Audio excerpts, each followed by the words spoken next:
I'd like to welcome everyone to the regular June meeting of the Frankfurt Plant Board, and I would ask the Secretary to call the roll. Member Long? Member Cuban? Here. Member Mason? Here. Member Snyder? Here. Member Dutton Mitchell? Here. First item on the agenda is the approval of minutes for the June 10th special board meeting.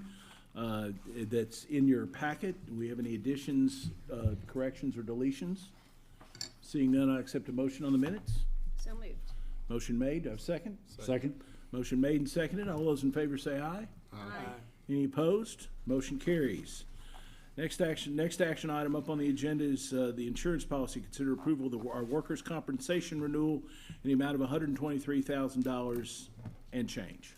Hans? Yes, sir. Thank you, sir. This is our annual renewal with FPB. It's a bit more than it was last year because of one larger claim. That's not indicative of any spate of injuries or any series of injuries we've had. The mod factor is still less than 1, which indicates we're doing better than average. So I'd ask that the board motion to renew the policy. Got Stanley Marshnick, our agent, here with us tonight to answer any more detailed questions that the board may have. So thank you. Okay, great. Anyone have any questions? Yes, Catherine.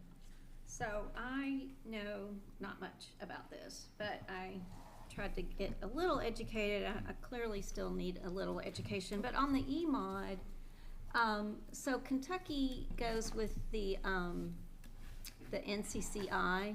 So this association determines that rate based on what we do and our history of claims.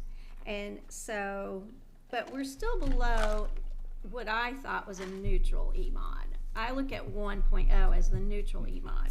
So why is the premium going up? Do you want to come up this way? Yes, please. So, the National Council on Compensation Insurance, that's NCCI. They are the ones that calculate or promulgate your mod. So one is just industry standard. You guys are at a 0.97. Your mod went from a 0.85 to a 0.97 because you don't take the most recent term when it comes to your loss history. You take the 3 years prior. So you guys had a $18,000 year in losses fall off and a $36,000 year come on. So that's why that mod went up 14%. And then the premium actually only went up by about 6.23%. And then the payrolls actually increased by 2.82%. If you look at the rates across the board, you guys have 7 class codes on your work comp policy. 6 of those 7 rates actually went down. So with the increase in mod, with the increase in payroll, that's why the premium went up. And I might add this, not as a commercial for y'all, but it was, I forget how many years ago, John, Steve, but workers' comp rates just went through the roof in the state. And the General Assembly created KEMI as a, as a non-profit, Right. semi-whatever, just like the lottery and all that is. I mean, It's the state fund. So right, they the are state fund, but it's not a largest state writer of agency, but work it is, yeah. But Exactly. so it was created to basically give employers a chance to get lower rates. So I'm not saying good or bad about your rates, but you all were created to get rates lower. Well, and one I of know the we've things been I with y'all always for a look long at- time. So One of the things I always look at when I compare the rates, I compare the amount of credit that the work comp carrier put on there. They did not decrease the credit. You still have a 36% credit. So Chemio has 2 tiers of rates. They have preferred and they have non-preferred. You guys are in the lowest rate when it comes to those class codes that are on your policy, which are preferred rates. And then they did not drop the credit down. They left it exactly where it was. So if we were at a 1.0 E-mod, Yep. our that premium would be higher. It would. Mm-hmm. So Absolutely. essentially, we're still getting, I don't know, I guess we consider it a discounted. You're getting basically a 3% credit for other industries. So we do have clients that have mods that are 1.5 and they're getting a 50% debit, if that makes sense. So you guys are still getting a 3% credit on that, not to mention the 36% credit that Kimi applied. But the NCCI determines the E-mod, but you all determine what you want that premium to be? Well, the carriers, they publish their rates every year with the state. So KEME, who your work comp carrier is, they have two sets of rates. One is what they call preferred. So they give that for really good accounts like yours. So they will put you in that. And then, so they file their rates, and then they can typically schedule up to 40% credit, and you guys are right at 36%. And you guys have been with KEME for a very long time. You've obviously won the KEME Destiny Award. So sometimes we do see carriers where they come back, and if you have a bad year when it comes to claims, they'll reduce that credit that they put on your account, and they did not do that with you guys because they highly value the relationship. Okay, thank you. Any other questions? I move, we approve the contract for the new fiscal year. Do I have a second? Second. Motion made and second. Seeing no further discussion, all those in favor say aye. Aye. Any opposed? Motion carries. Thank you so much. Appreciate it. Next item up is the financial reports for the month ending May 31st. Yes, good evening, everyone. Before you tonight, in your board packet, we have financials through May of 26. So that is 11 months of our fiscal year. So we're almost getting ready to close down fiscal year 27, or I should say 26.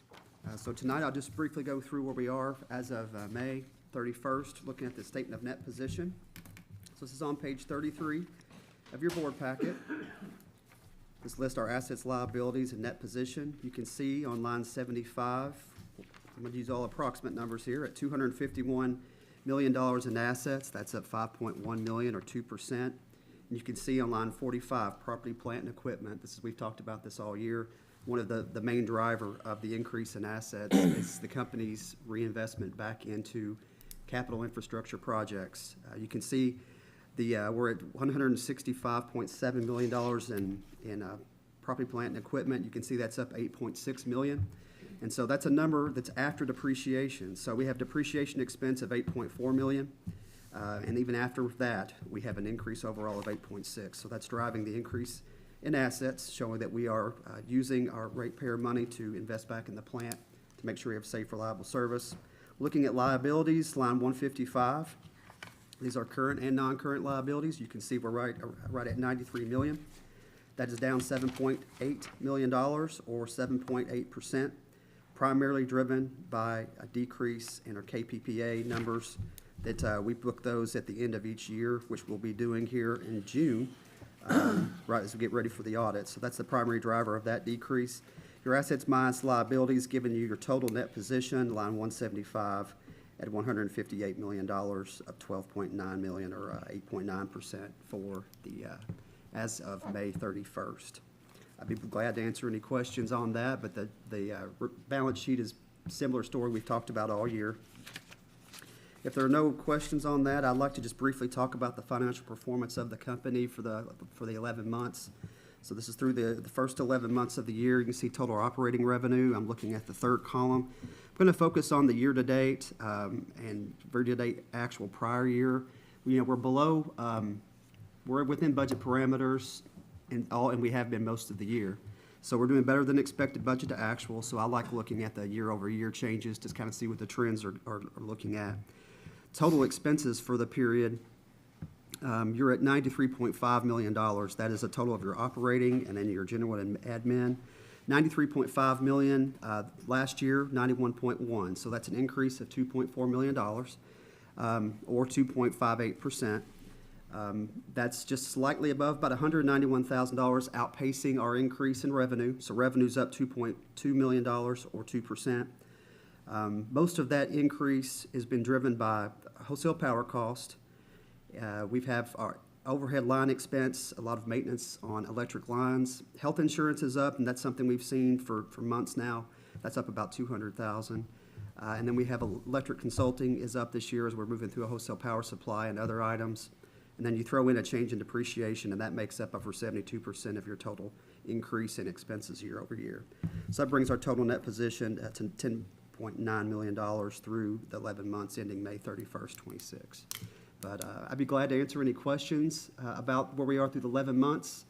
Otherwise, that's where we are. And if you remember in June, we do close the books and have an extensive reconciliation process to make sure we have financials ready for the board, for the auditors. Right. So they have to be So- GAAP-based financials. So next month, we won't have a financial report because you all have closed out the fiscal year on June 30th. Yes, we would like to give the board the same financials we provide to the auditor, and that does take several weeks to get those accruals and all those adjustments in. And then we'll present, I guess, in August, we would have June and July for you all. Good. But, Does anything that you're seeing at the end of May make you think anything in the budget is still where we need to be, right? it is, the What biggest, you projected in the budget for closing out this fiscal year is still good? correct. Yes. Yes, we're outperforming budget to actual. We always have the large adjustment for the public pension. The market's done well, everything's, Yeah. rates are low, which signals, I would think we're gonna have, I'm pretty sure we're gonna have a decrease in our liability, which will, instead of an increase in the liability. So, overall, that's the biggest one. Health insurance is one we're always waiting on to get booked, but unless there's just a unfortunate incident, we're tracking like we have been all year, so. Steve? Yeah, going back to your liabilities, is there any way to look at, is there any way to take the pension cost out and compare what our liabilities are with our pension? Because I know pension can be a wild card, and I don't want anyone to think that because pension decreases right now, or anything decreasing, that's just money that's out there to be, used. Yeah. Because pension can go up in the next session. Yes, absolutely. No, I don't understand what you're saying. Without the pension, we're down about 769,000, but that's, we've got the FSN lease we've paid principal on, and then the intercompany loans are paying down, and those are outpaced the increases in any of the accounts payable or accruals or any of those things. So, no, that is great that is coming down, because I think this year in this budget that we're talking about approving tonight, it's reducing expenses by about $225,000, which is great. But, we're always still very attentive to the balance sheet. So we've got liabilities we still have to take care of. Anyone else? I move we accept the May financials. Motion Second. made, second. Any other discussion? Seeing none, all those in favor say aye. Aye. Any opposed? Motion carries. David, I'm gonna keep it with you for now for the Sure. final approval of the 2026-27 fiscal year budget and accepting the 5-year plan. So would you like to go over for those of you who do not know, who are watching, last Wednesday, the board had a meeting where we went over the budget in detail. Every line of business talked to us and, kind of gave their presentations about what their important things were, especially in the capital matters. We talked about an annual increment for our employees of 3% and agreed to a lot of things at our working session last Wednesday. Tonight is when that comes to fruition. We have to approve a budget by June 30th. So we're going to do that tonight, and I'm going to ask David if he would go over some of the changes that came out of that budget meeting on Wednesday. Sure. So we start at the top where we have two different sections. The first one is changes to the expense budget, and then the second section below is the capital budget. So looking at expenses, we start with our company's net contribution, which for profits otherwise known as net income. So we're moving from net income, showing you the change. So an increase in an expense is in brackets. It's additional expense. A positive in an expense category is a decrease. So on lines 10 and 15, this is simply a reclassification, moving a trash container, a large 20-yard dumpster, from telecom to support services to be used for items not just specifically for telecom, but for the whole, to support operations for the company as a whole. Looking on 20, Dynamics SL, that is the accounting software or enterprise resource management software that we are talking about needing to replace. It is losing support in 2028. So we got a little excited and decided we were going to go ahead and just not even have it the next 2 years. So we need to add that back.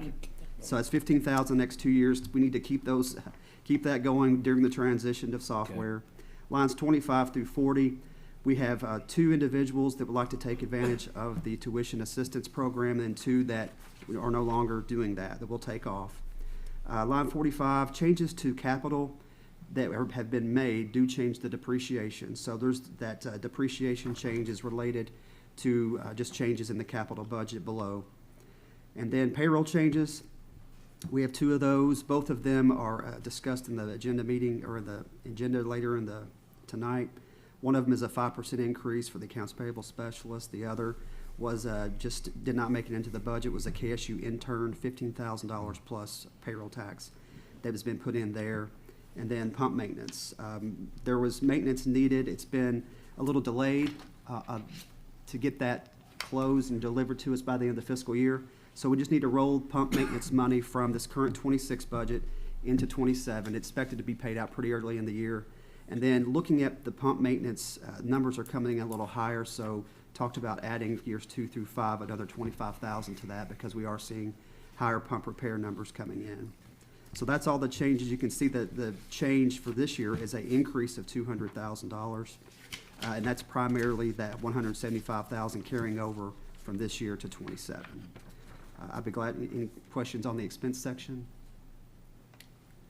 Don't see any. Go ahead, Dave. If not, then on the capital, below line 10 of that, this is a carryover for, you can see that transformer work. That's just a large project. It's just carrying over $150,000 into this 27. So that's signaling probably be done earlier in this fiscal year, 27. Then we have moving line 15, replacing a vehicle, just moving it from one year to the next. So instead of year 1, it'd be year 2. We had a duplicate entry for a truck number 451, so that is being backed out. The meeting room at the service center, of the original plans to do that, I've decided to do something different, take that out. And then traveling screen piping, I believe there's been some delay in materials, and we expect that we'll need to have some of that money flowing back into 27, so an $80,000 decrease there. Overall, that's a decrease in capital of $120,000 for the year. And you can see the changes overall. So we've got, if you want to discuss any individual item, we've got staff here to do that, or anything you'd like to do. Anyone have any questions? It's not really a question, but on the payroll change, number 1, the accounts payable specialist, that's adding the accounts payable specialist 2?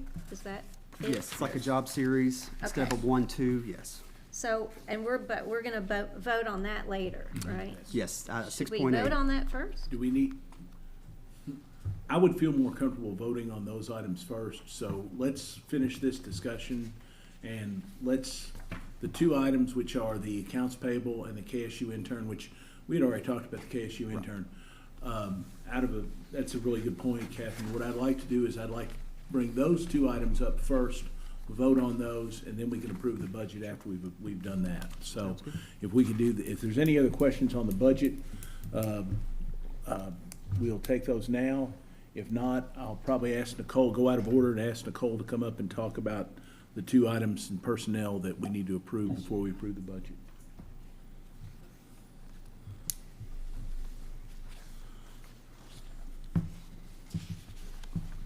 Good evening, Board Chair and members of the board. Don't mean to interrupt, but these are agenda items 6.6 and 6.7, for those of you who are following along at home. So for 6.6, it's consider approving proposed new position, safety and security director, by combining those positions together. In order to maintain uninterrupted operations when the safety director resigned back in October, the safety director responsibilities were temporarily reassigned to the security and network director, operations director. This arrangement was intended to last for 6 months. At the end of the 6-month period or interim period, Human Resources conducted internal and external interviews and selected the current security and network operations director, who was in the interim position. Staff respectfully request the board consider formally combining the safety department with the security and network operations department functions. This would include establishing a new position with the title Safety and Security Director.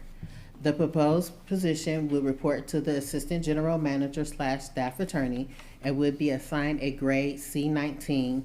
And staff will also recommend keeping the Safety Director and the Security and Network Operations Director on the authorized position list. However, those two positions would not be funded in this year's budget or the 26-27 fiscal year budget. The proposed job description for the safety director and security director are located starting on page 195 of the detail pages. And Nichelle, correct me if I'm wrong, we advertised this position, and we had, applicants both internal and external. Yes, sir. And the net impact of this is instead of, we had 2 positions, now we're gonna have 1 position. So it's a net saving of 1 position plus fringe. Yes, correct. And this is just the adjustment, so this person is assuming a title with both duties in it. They're keeping their current duties plus adding these other duties permanently, is that correct? Correct. So, Yes. just to make sure I understand, so we would have had 4, safety director, security and network operations director, but, the safety and security director is combining 2 more. So previously, it was the safety director, that's 1 title. And then security and network operations director is 1 title. And now we're asking to combine those to just make 1 title, which would be safety and security network. But we would like, staff is asking to keep those titles, so later on in the event, this individual retires or leave, we still have we'll break it back apart, or that's the concept right now, that's the thought process right now. During this interim period, the 6-month trial, that person was doing both jobs. Correct, yes, sir. And then, but still had to, we advertised it, was selected after the process, and so that person is continuing in the same duties that they had during that 6-month interim, correct? Correct. Okay. Okay, Yeah. thank you. Good. Any additional questions? Don't see any. If not, I'll accept a motion to approve the proposed position, Safety and Security Director, and amending the authorized position list. Motion made, second? Second. Motion made and seconded. Seeing no further discussion, all those in favor say aye. Aye. Opposed? Motion carries. You'll do 6-7 and 6-8 both, I'm assuming, Nichelle? Yes, sir. Okay, yeah, go ahead. So for 6.7, staff is asking the board to consider to changes to the salary scale adjustment with the effective date of July 1st, 2026. So in 2025, FPB implemented a job classification and compensation plan developed by Korn Ferry, and we adopted 3 new salary scales. The 3 scales are core, field, and electric. For the 2026-27 budget, Korn Ferry, FPB's compensation consultant, reviewed all 3 scales, structures, and recommended increasing the core scale by 1.5%, the field scale by 2.5%, and then in addition, staff is recommending adjusting the electric scale by 3% to align with the proposed 3% cost of living adjustment. Adjusting the salary scales following the implementation of the proposed 3% cost of living will not result in any additional salary increases for employees. Currently, all employees are at or above the minimum of their assigned pay grade, and following the proposed cost of living adjustment will remain above the minimum of their assigned grades. Staff is also requesting that the board suspend the maximum salary cap within each grade, allowing employees to receive approved pay increases that may place their salaries above the current maximum of their assigned grade. So the memos that Korn Ferry provided are also located in the detail pages, starting on page 205 to 218. When John and I did the administrative part, Nichelle brought all these items out and rolled up and went through them in the budget, and almost all of them are canceled out by the fact that we're doing the 3% COLA first. Right. So that absorbs these adjustments that Korn Ferry was recommending. Correct, so there wouldn't be no stacking, so if once an employee receives the 3% and the scale, their scale moves, they won't receive any additional increases because they will not fall below the minimum of their assigned grade. And the abolition of the cap is for those individuals, if that 3% cost of living would have put them over the maximum, we give them dispensation to, so that they're not punished and don't get the full cost of living adjustment. Any other questions, Steve? What happens next year, since you have some down here? and they come in at this higher grade, which puts someone that's already here in a compressed, I guess, situation? No, because that's why the 3% is gonna move your current employees more than when you have someone come in, because with the core moving by 1.5%, that automatically, that individual comes in at that level, but your current employee is already up 3% more than that 1.5 increase. And the same with the field scale. And then for the electric employees, that's why staff recommended that they receive the 3% to keep them in line with the cost of living that everyone else is receiving, because they don't, the line workers, when we discussed having their own scale, the line workers were going to move with the scale and not with the cost of living.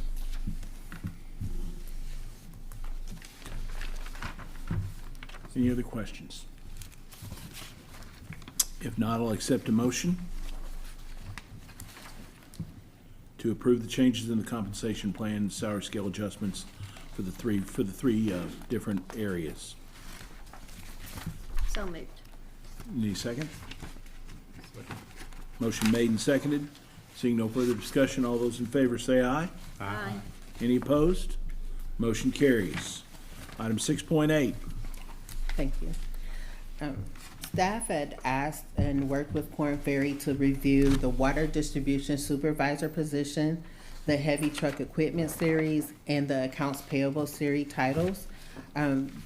Below it lists what Korn Ferry's recommendations were. So for the water distribution, Korn Ferry did not recommend a grade reclassification for that title. However, they did recommend a 5% increase for the expansion of their job duties. So this proposed recommendation would affect 4 water distribution supervisors, and the total estimate budget increase would be $26,519, and that is without fringe. Right. And that also includes the 3% cost of living. So in this case, this will be a situation where they will receive the 5% plus the additional 3% COLA. And if I'm not mistaken, of all the things Korn Ferry recommended, of all the this one, the water treatment was the only one that had any cost to it, right? Everything else was, and the administrative specialist? And the accounts payable. Payable, Yeah, yes. so this is water distribution supervisor. So yes, that was an increase. And then next, the heavy truck and equipment, they did not recommend any additional reclassification for the grades. However, they did recommend a higher starting rate for the HTE1. So from $18.89 to $22 for the starting rate, but that does not result in any increases for any employees currently in that role. And we went, at one time, would we go 6 months, almost a year, trying to fill that position?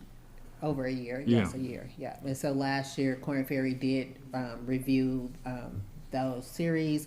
There was an increase involved then, and so we have gone back at the request of the department to have them look at it again.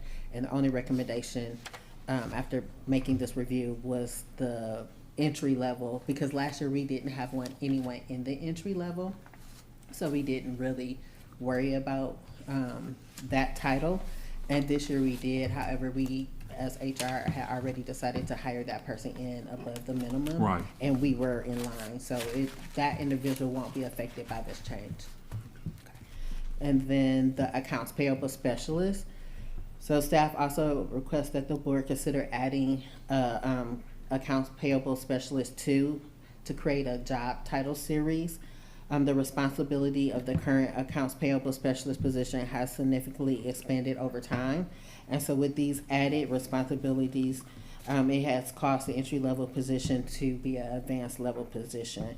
And so by doing that, one employee, the current employee that's in this just one title position, would receive an increase. And the recommendation from Korn Ferry is to put the account specialist 1 at a core 12, and then the account specialist, payable specialist 2 at a 13, a core 13.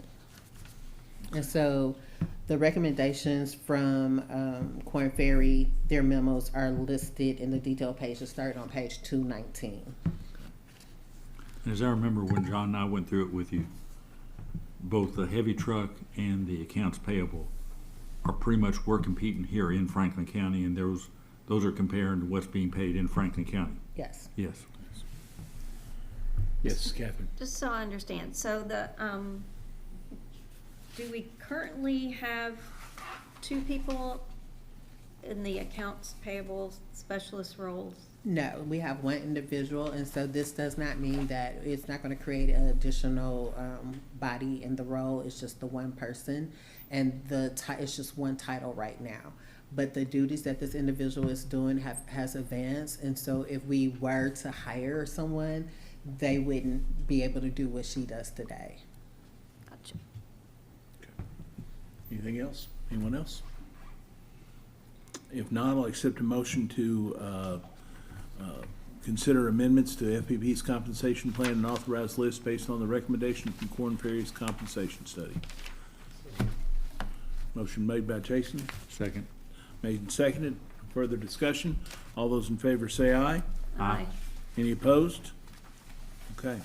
Thank And you. I might mention, what we did on the administrative side this time, similar to prior years, is we asked Michelle to come forward with everything that was on the drawing board, so that we're not sitting in July and August and then reclassification proposals come back to look at. So we asked her to present everything to us that was basically on the table. So what we were seeing here gets everything out in the budget that is being discussed, and there shouldn't be another set of reclasses coming in later, in a couple months or whatever.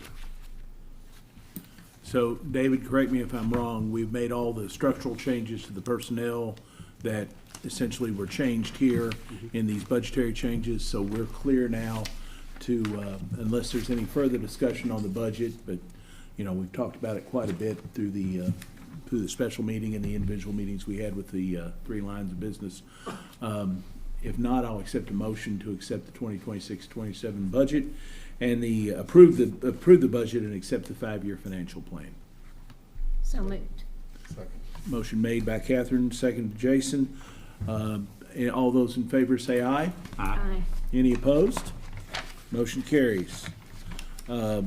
So that'll be published and will go to the Department of Local Government according to statute, et cetera, and take care of all that. I want to thank again all the staff, because this is something where everybody who supervises and deals with this stuff, everybody in this agency has pulled together to get this together, and I really appreciate your all's efforts. I know the board does as well.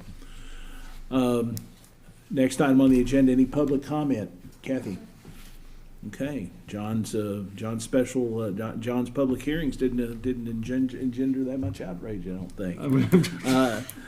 Next item up on the agenda is departmental reports. Gary, will Travis? Sure, be happy to.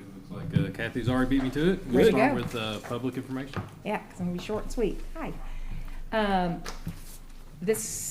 During the past month, Cable 10 covered all 3 high schools' graduations. They aired them live, and they were able to post them on our Facebook page and also Cable 10's YouTube channel if anybody wasn't able to make it. And also, it was raining, and so, so it was a good thing we had those covered. Also, before they graduated, we were able to attend all of the senior awards days and present the Frankfort Plant Board Youth Scholarship. So I just wanted to announce those to everybody because we did them separately at each of the schools. From Western Hills High School, we had Eli Lee, and he will be majoring in engineering at UK. From Franklin County, we had Javen Kennedy Aitken, and he will be majoring in electrical engineering at UK. And from Frankfort High School, we had Madeline Starkey, who will be going to Ole Miss and studying broadcasting. And that's all I'm going to talk about tonight. So the 2 engineers, so will Travis and Sharmista be going to class with them every day? I'm sure, yeah. We'll get you their schedules. But we did talk about, the importance of, it's okay to come home Yes. and find a job and get work here. And that's one thing we try to do with our scholarships. We try to find people that might be able to find a job here at FPB. So we like doing those presentations, and We wish all of the seniors who graduated best of luck. Fantastic. Thank you, Kathy. Thank you, Kathy. Next up will be Darren with the knock and safety report.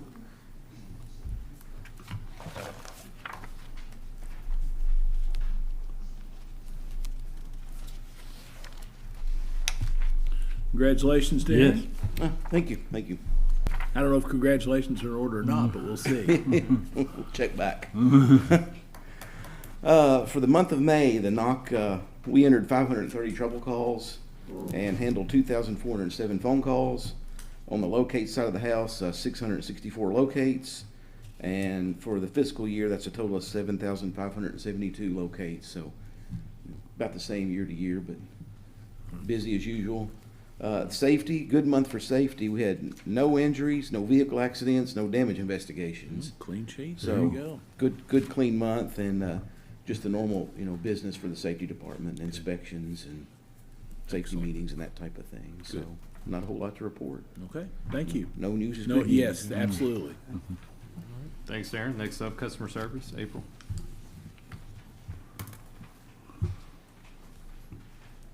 Good evening. You can find the customer service reports on page 107 to 110. There on page 107 is that customer service overview. So in the month of May, customer service assisted 7,105 customers. 4,335 of those were phone calls, 1,491 walk-ins, and then 1,196 customers through our drive-through.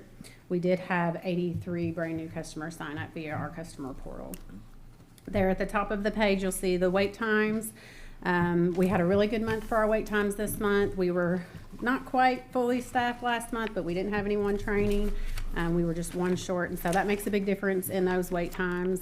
Tier 1 and Tier 3 were both under 2 minutes, and Tier 2 was just slightly under a minute. And then when you take out those 4 peak days, we were under a minute in Tier 1 and 2, and then at a minute and 10 seconds for Tier 3. So pretty good month overall with the wait times. And then there at the bottom, you'll see the Google reviews. We did have 11 positive Google reviews last month and then 1 negative. So we're still holding strong at 3.5 star Google rating. And we continue to, of course, try to provide the best service we can to customers and ask them to give us Google ratings so that we can continue to see that increase. Other than that, I don't have anything else to report unless you all have questions. Excellent. Nope. All right, thank you all. All right, thank you, April. Next up, Adam with the telecom.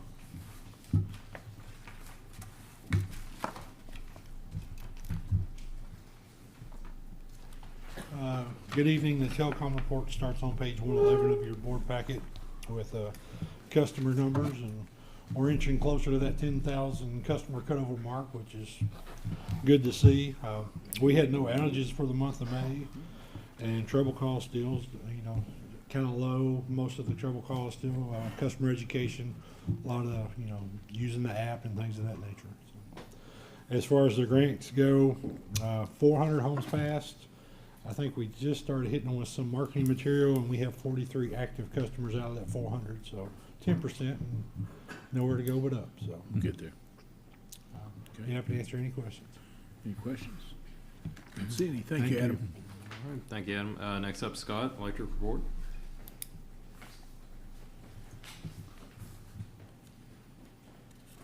Good evening. Electric report starts on page 115. Our SAIDI numbers for the month, or for the year 2026, month of March, May, is 31.67971. Page 116 shows your SAIDI numbers for May of 2025, which would be 25.54674. Page 117 will show your SAIDI numbers for May of 2021, which is 14.4591. Page 118 is your pie chart again. It shows your certain percentages. Then it breaks down the bottom. It shows you the actual counts. There was 43 outages for the month of May. Average customer affected per outage was 53.7. Had a total customers affected of 2282. And then page 119 shows your top 10 outages for the month of May. Be happy to answer any questions. Thank you. Thank you. All right, thank you, Scott. The SEPA report begins on page 121 of your board package. Our total SEPA bill this month was $104,218. You'll see We had that additional energy charge this month, which is pretty typical end of the fiscal year. SEPA allocates so much energy to us per our 15 megawatts of capacity. So at the end of the year, if you exceed that allocation, there's a little additional energy charge. We're still net positive on that. It's just, you know, again, end of the fiscal year, there's so much allotted for the year, so that's why that additional charge is there. Our payment for SEPA was $186,030 for a profit to the board of $81,812, which brings us through May of this year a net benefit to the board of $914,265 for SEPA. So off to a good start this year. And if there are no questions on that, Gary, correct me if I'm wrong, I think there will be no regular KYMEA meeting for June. Council meeting will be soon on. Okay. But if you do have any question, I will happy to answer. KYMEA. Okay. All right, thank you. Next up, we'll go to water distribution. Bruce?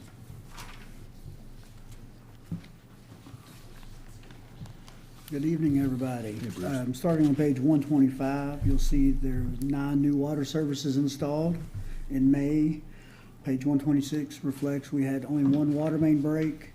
And on page 127 indicates that the 1 water main break did not require an outage for the repair. Guys working hard, lot of progress going on, a lot of jobs going on, so they're trucking right along and getting ready to finish one job and they go on to the next. So, anyone have any questions, I'll be glad to answer. Do we have this is just a random question, do we have a certain time of year when water main breaks are more likely? There's a lot of times, you know, it does reflect in the wintertime. Gets real cold, freezing, ground conditions change, but also in a severe drought. Okay. Because the ground shifts. The ground when the ground yeah. shifts, therefore the older lines pop and, you know, then there it is. But generally everyone reflects, you know, think that it's gonna be winter related. Okay, thanks. All right, thank you. Thank you. Thank you, Bruce. Next up, water treatment plant report. Brandon?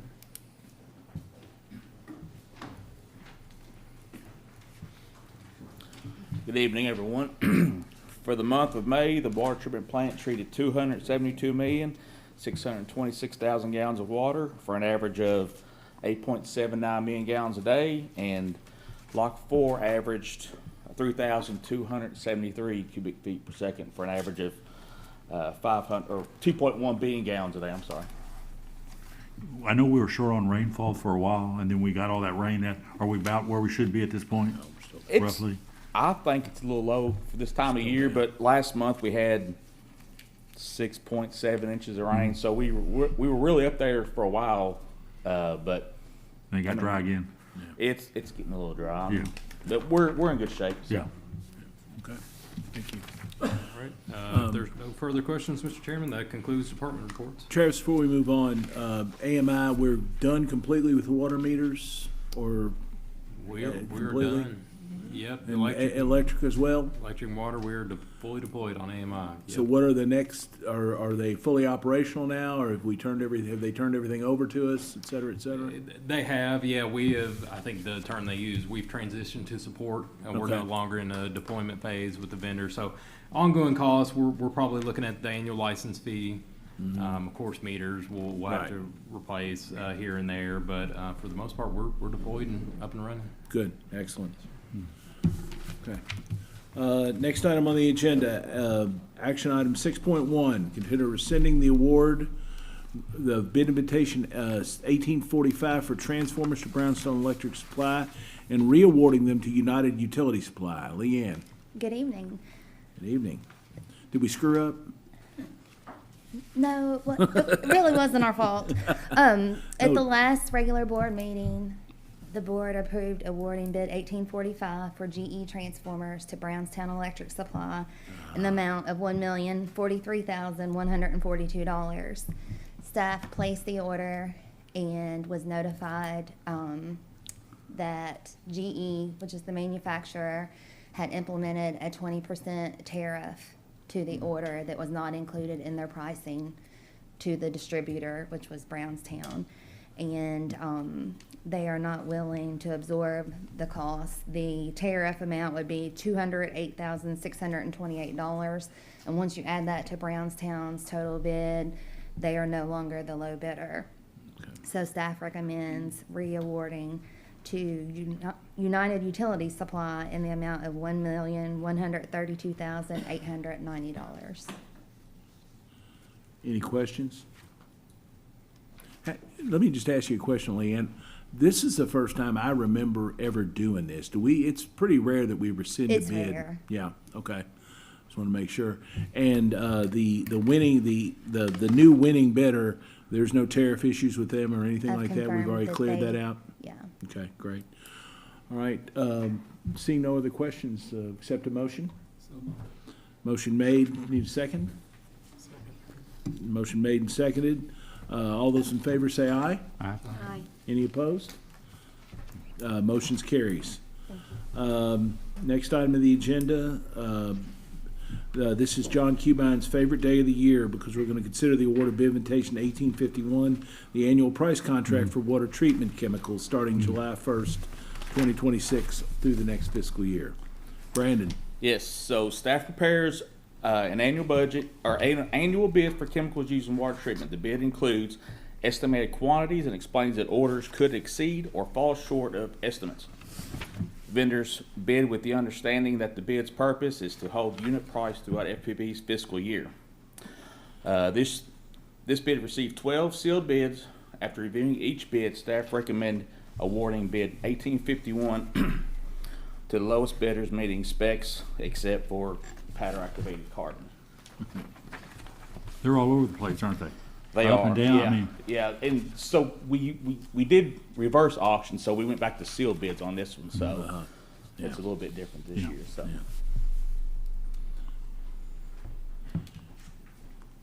Any questions from any of the members? If not, I will entertain a motion. So moved. Second. Motion made and seconded. All those in favor say aye. Aye. Any opposed? Motion carries. Brandon, go buy your chemicals. Yeah. Next item of the agenda is consider approval of electric tariff revisions, including electric rate increase. Travis, and for those who are watching, you all will remember that last month at our regular meeting, we had a public hearing to discuss this rate increase, and we took public testimony. And like Kathy said earlier, we did not receive any additional feedback or any additional comment on that. So I'm going to turn it back over to Travis. If you would very quickly kind of go over what we're going to be doing here, and we'll take it from there. Yes, sir, be happy to. As you mentioned, last month, we had at the May 18th special meeting, held the public hearing for electric tariff revisions. Obviously, the most impactful of those being changes to the electric rates. So the proposed changes include a 3.9% system average increase. The plan we've kind of put forward is based on a study that was done in 2023. Of course, I'm sure all the board members can recall that. That study, performed by 1898 and Company, recommended a two-step increase, one which was implemented in 2023 for fiscal year 24. The second step was delayed due to, kind of several factors, just an overall more positive financial outlook at that time than we had originally anticipated. So, again, we're asking the board to accept at this time that 3.9% electric rate increase. The other kind of driver behind that, of course, is being the increase in wholesale power costs.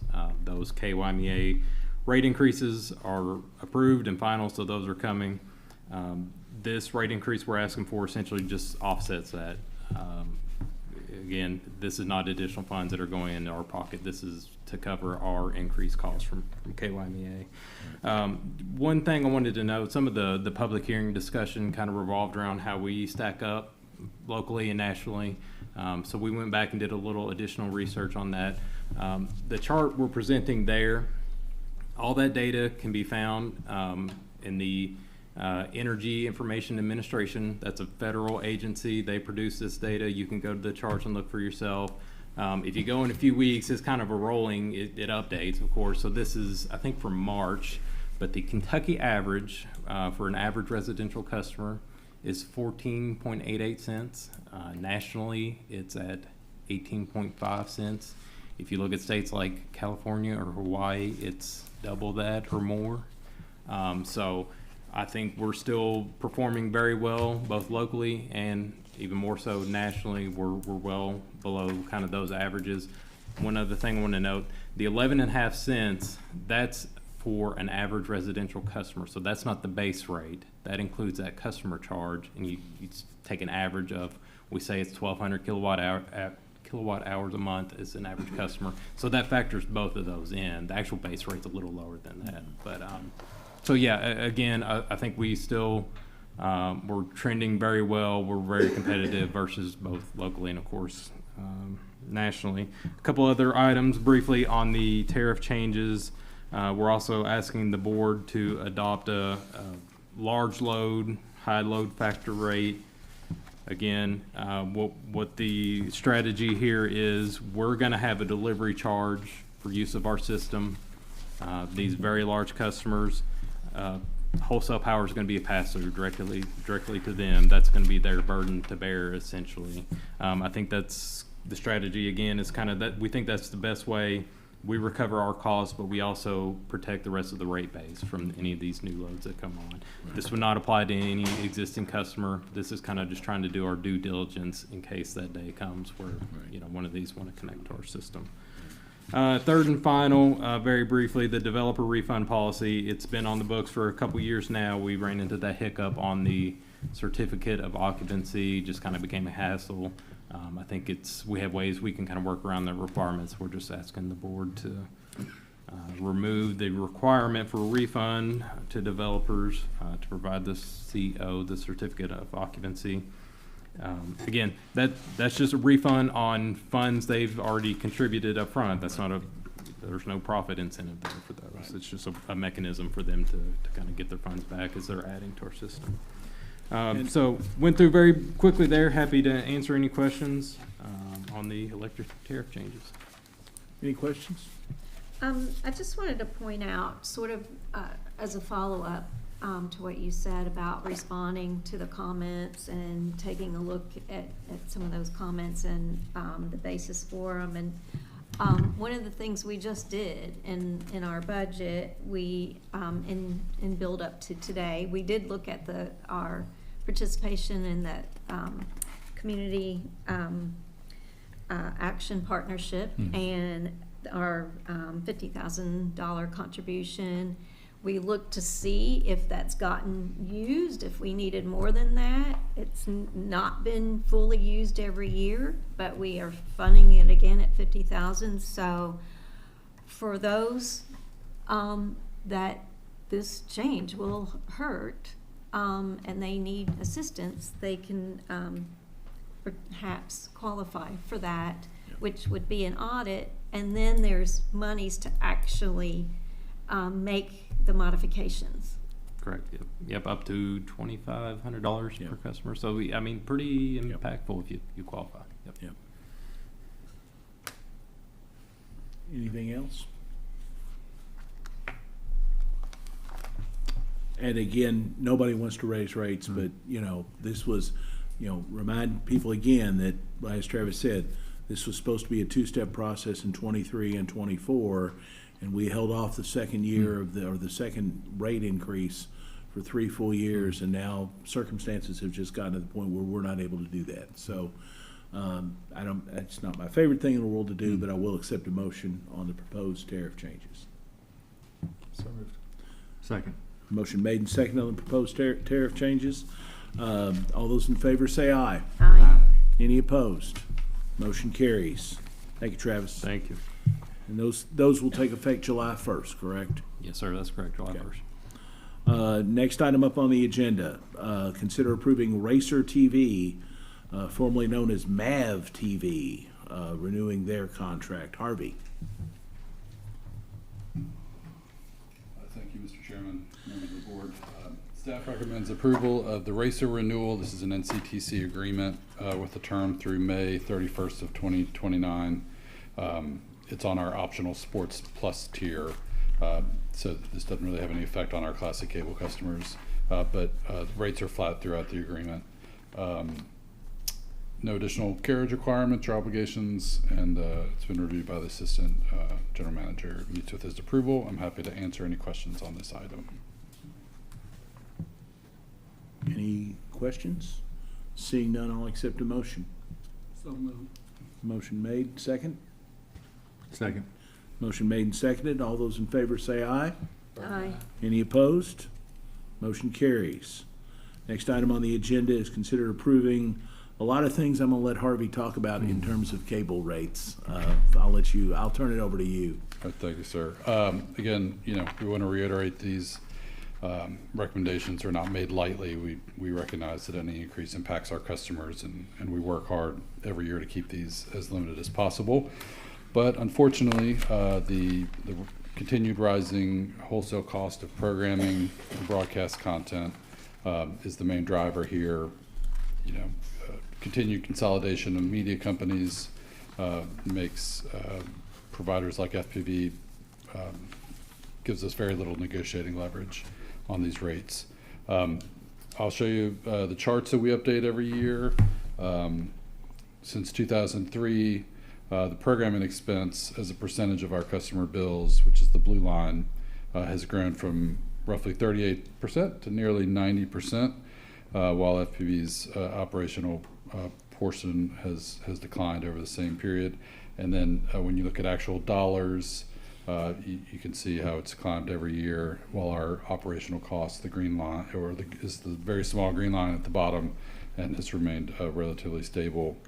And do want to point out that FPB is not alone in facing these pressures. Video providers across the country, have raised rates over the years. You see, YouTube TV rates have increased 137% in the last 9 years, while ours have raised 60%. So I'll run through real quickly the proposed adjustments. Basically fall into 4 different categories. On the programming side, we're proposing a modest increase to the customer charge, and then the cable network pass-through fee, which again is just a direct reflection of what we pay to these content providers. The bulk cable rates would also increase by a similar percentage. These are services primarily for hotels, dormitories, and larger commercial properties. And then with regard to the premium channels, we're making adjustments in both directions. The HBO rates would increase due to the higher wholesale cost to FPB, while Cinemax's rates have actually decreased, and so we're reducing those rates to our customers. And then finally, proposing updates to our equipment-related fees, including set-top boxes and the digital gateway fee. These changes reflect higher maintenance costs, vendor software, security fees, and the continued expense of supporting legacy equipment and back-end systems. Taken together, these recommendations are intended to keep our rates aligned with our actual cost of providing service. I know that's something that David talks about a lot, while continuing to deliver reliable service to our customers. So I'm happy to answer any questions you guys may have on this item. MeTV is still okay, right? Through the term of that agreement. Yeah. Keeper, buddy. Yeah, and I will once again not go on my annual screed about broadcast television and us having to pay for broadcast television we otherwise get for free. That's just the way things go in the cable business. Do any other members have any questions? If not, I will accept a motion on the proposed rates. So moved. Second. Motion made and seconded. All those in favor say aye. Aye. Opposed? Motion carries. Thank you, all. Harvey. Okay, we've done the other items on the agenda. General Manager's comments. Gary, do we have anything? Okay. Any other old or new business? I would remind the members, John gave me his evaluation of the General Manager. We gave that to you at the budget meeting last week. If you could get that to me by the end of the month, I would appreciate it. So thank you all very much. Anybody else have any old or new business? Okay. Closed session, Mr. Keybine. I'd like to make a motion to request permission to call a closed session pursuant to KRS 61.8101N to select a successful bidder for award of a local contract and pursuant to KRS 61.8101C to discuss pending litigation regarding a customer matter, administrative matter, and a contract matter. You gotta have a second. Second. All those in favor say aye. Aye. Aye. Any opposed? We'll now go into closed session. Zach, will you let us know when we're out?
get a motion to come out of closed session.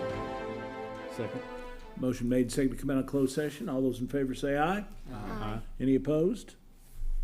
Motion carries. Mr. Cubine, any possible action regarding closed door discussions? I'd like to make a motion to authorize staff to retain counsel for an energy-related matter.